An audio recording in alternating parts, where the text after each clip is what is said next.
कि 400 साल से सांप बेताब था, उसके दिल में बस एक ही ख्वाब था, उसके दिल में बस एक ही ख्वाब था।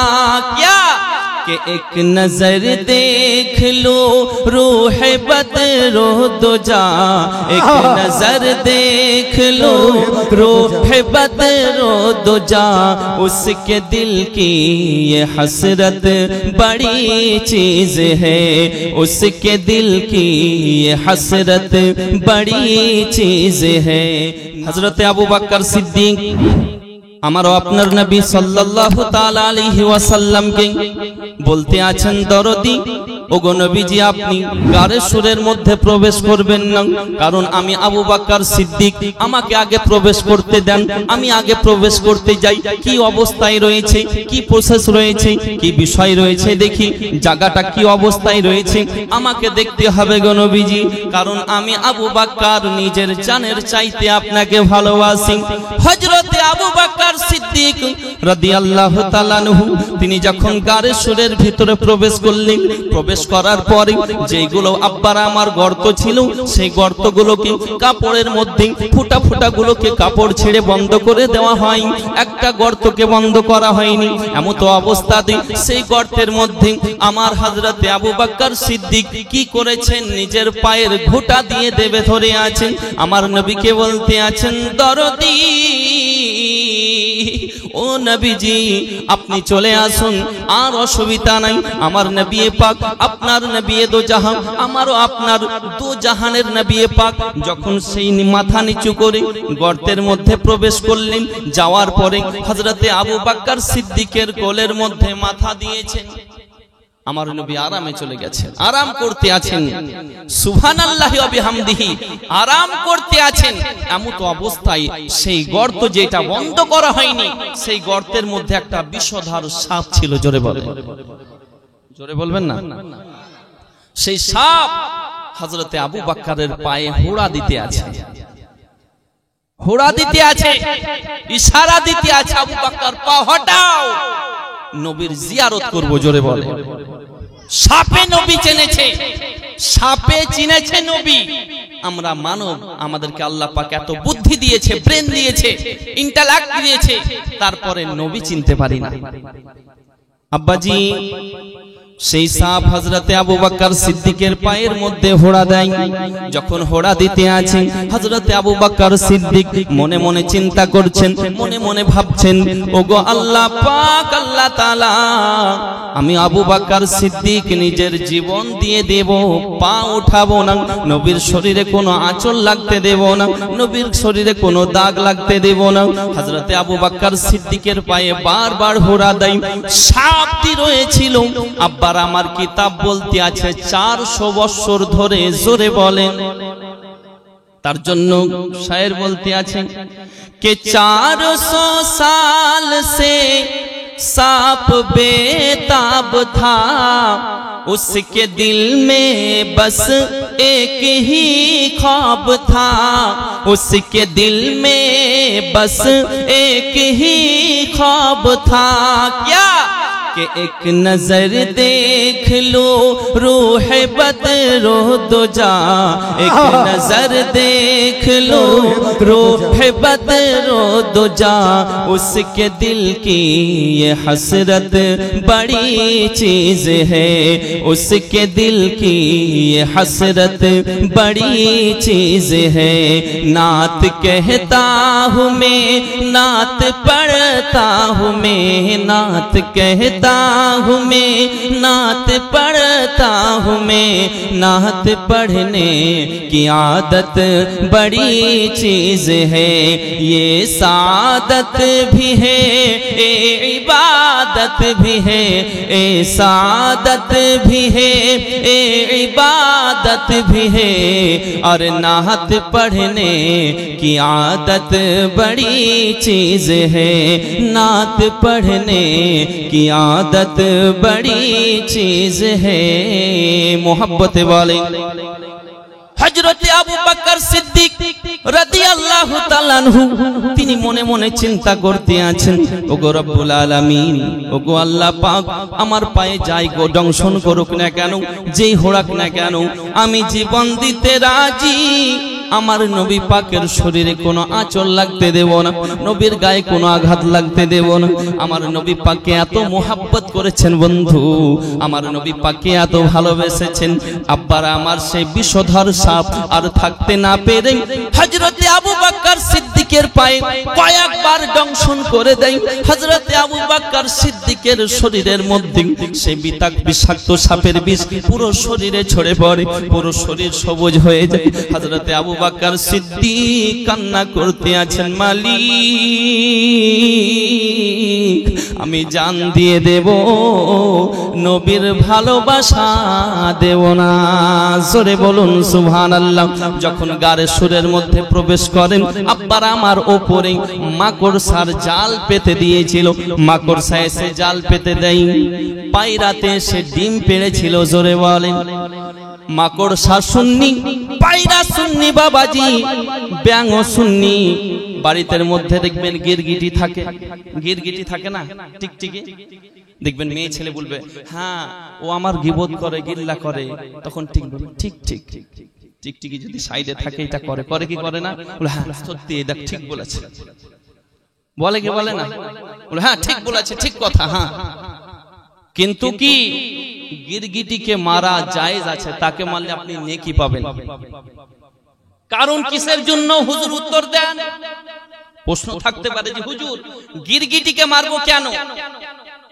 হযরতে ইব্রাহিম পয়গম্বরকে যখন অগ্নুর কুণ্ডের মধ্যে যখন নিক্ষেপ করা হয়, নমরুদ যখন হুকুম দিল যে তাকে অগ্নির মধ্যে ফেলে দাও, আগুনের মধ্যে ফেলে দাও, সেই সময় গিরগিটি সে আগুনের মধ্যে ফু মারতেছিল, ফু দিতেছিল আগুনটাকে জাকজমট করার জন্য। অপরদিকে ব্যাঙ সুবহানাল্লাহ নবীর প্রেমিক ইব্রাহিম পয়গম্বরকে অন্তর থেকে ভালোবাসতেন, মোহাব্বত করতেন। সে পানি আনার জন্য পুকুরে যাচ্ছে, গিরগিটি বলতে আছে ব্যাঙ তুই কোথায় যাস? বলতে আছে আমি একটু পানি নিয়ে আসি, আমি আগুনের মধ্যে নিক্ষেপ করব। সাথে সাথে গিরগিটি বলতে আছে যে তোর পানিতে কি হবে, কিছু হবে, পানি সামান্য। তো ব্যাঙ বলতে আছে যে আমি পানি আনি যতটা, আল্লাহ পাক সেইটা দেখবে না, কার অন্তরে নবী ইব্রাহিম পয়গম্বরের মোহাব্বত আছে আল্লাহ পাক সেইটা দেখবে। বলুন সুবহানাল্লাহ। আমি বলবো ব্রাদারিনী মিল্লাতে ইসলামিয়া, যে গিরগিটি বাড়িতে দেখলে আপনি অবশ্যই মারবেন, তাকে মারার হুকুম রয়েছে এবং তাকে মারলে নেকিও পাবেন। জোরে বলেন। আমার নবী পাক গারে সুরে ঢুকেছেন, মাকড়সায় জাল পেতে দিয়েছে, পায়রাতে ডিম পেড়েছে। কোন ব্যক্তি যদি নিচে আছে, ওপরে যদি 5-6 জন দেখে, তাই তো কেউ বিশ্বাস করবে না, তাই তো মাকড়সা জাল দেওয়া আছে, পায়রা ডিম পেড়েছে, বিশ্বাস করবেন আপনি? আমি কেউ করবে না। সুবহানাল্লাহ। কাফেররা এসেছে, সেই গর্তের কাছাকাছি ঘুরছে, কিন্তু কেউ বিশ্বাস করছে না যে এখানে নবী পাক ঢুকতে পারেন, এটা তাদের বিশ্বাস হয় না। যাই হোক, অনেক লম্বা ঘটনা। আব্বার আমার এদিকে হযরতে আবু বকর সিদ্দিকের পায়ে আঘাত, পুরো শরীর বিষাক্ত সাপের বিষে সবুজ হয়ে গেছে। হযরতে আবু বকর সিদ্দিক আমার আপনার নবী পাক সাল্লাল্লাহু তাআলা আলাইহি ওয়াসাল্লামের পেশানিতে হযরতে আবু বকর সিদ্দিকের পানির চোখের অশ্রু, পানির ফোঁটা যখন কপালে পড়ে যায়, আমার নবী পাক উঠে যান, ওগো আবু বকর কান্না কেন করো, কান্না কেন করো, কিসের জন্য কান্না করো? হযরতে আবু বকর বলতে আছে দরদি ফেদাকা বি উম্মি, আপনার পদতলে, আপনার পদতলে আমার পিতামাতা কুরবান হয়ে যাক গো নবীজি। ইয়া রাসূলুল্লাহ, ইয়া হাবিবাল্লাহ, নবী গো, আমি আবু বকর নিজের জানের চাইতে আপনাকে ভালোবাসি, নিজের প্রাণের চাইতে আপনাকে ভালোবাসি, নিজের সকলের চাইতে আমি আবু বকর আপনাকে প্রেম করি নবী গো, আপনাকে সকলের চাইতে ভালোবাসি। আমি সমস্ত গর্ত বন্ধ করেছি, এই গর্তের মধ্যে আমি ঘটনা দিয়ে রয়েছি, তল থেকে ভিতর থেকে জানি না কেমন একটা বিষাক্ত জিনিসে আমাকে কিসে কামড় দিয়েছে নবী গো, আমি আর সহ্য করতে পারি না। ওই বিষাক্ত বিষে আমার পুরো শরীর জ্বালাতন করে। আমার নবী পাক বলতে আছেন, আবু বকর পা সরিয়ে নাও, আবু বকর পা সরিয়ে নাও, আর পা রাখার প্রয়োজন নেই। সাথে সাথে আবু বকর যখন পা সরিয়ে নেয়, বিষধর সাপ বের হয়ে আসে। ইয়া রাসূলুল্লাহ, ইয়া হাবিবাল্লাহ, দরদি, আমি সাপ, আমার মনের কথাটা আপনি বুঝতে পারবেন নবী গো। ইয়া রাসূলুল্লাহ, আপনি মক্কা থেকে মদিনায় যাবেন আর এই গর্তের মধ্যে প্রবেশ করবেন। আমি সাপ এই গর্তের মধ্যে রয়েছি নবী, আপনার দিদারের বাহানা, আপনাকে দেখার আশায়, আপনাকে জিয়ারত করার আশায় নবী গো আমি এই গর্তের মধ্যে ছিলাম। আমার নবী পাককে বলতে আছেন, ইয়া রাসূলুল্লাহ, ইয়া হাবিবাল্লাহ। আবু বকরকে অনেকবার ইশারা দিয়েছি, আবু বকর পা উঠায়নি নবী গো। ইয়া রাসূলুল্লাহ, আবু বকরের পায়ে আমি দংশন করেছি, আর না থাকতে পেরে একমাত্র আপনার দিদারের বাহানা। জোরে বলে, একমাত্র আপনার দিদারের বাহানা, আপনাকে দেখার বাহানা, আপনার জিয়ারতের বাহানা। দরদি, মাফ করে দিন আর আপন বানিয়ে নিন। নবী গো মাফ করে দিন, একমাত্র আপনার দিদারের বাহানা। সাপ নবী চেনেছে, আমরা নবী চিনলাম না। সাপ যখন নিজের গর্তের দিকে ফিরে গেল, এদিকে আবু বকর সিদ্দিক বিষাক্ত বিষের সাপের জ্বালাতে ছটফট করতে আছে। আমার নবী পাকের থুতু মুবারক, জোরে বলে, আমার নবী পাকের থুতু মুবারক সাথে সাথে একটু বের করার পরে যেই জায়গায় সাপে দংশন করেছিল, যেই জায়গায় সাপে ছোবল মেরেছিল, আমার নবী পাক সেই জায়গার মধ্যে যখনই লাগিয়ে দিয়েছেন, সাথে সাথে বিষাক্ত সাপের বিষ আমার নবী পাকের থুতুর বরকতে পানি হয়ে যায়। জোরে বলেন সুবহানাল্লাহ। তার জন্য গজলে বলেন, যে জন্ম আমার নবীর যুগে হলে কেমন হতো, জন্ম আমার নবীর যুগে হলে কেমন হতো, দুই নয়নে রাসূল পাক দেখিলে কেমন হতো, জন্ম আমার নবীর যুগে হলে কেমন হতো, জন্ম আমার নবী, বলবেন না বাবা, জন্ম আমার নবী হলে কেমন হতো, জন্ম আমার যুগে হলে কেমন হতো, আস্ত ভেসে হযরতে বেলালের মধুর আযান, যে আযানে ছিল এমন প্রেম মুগ্ধ রহমান,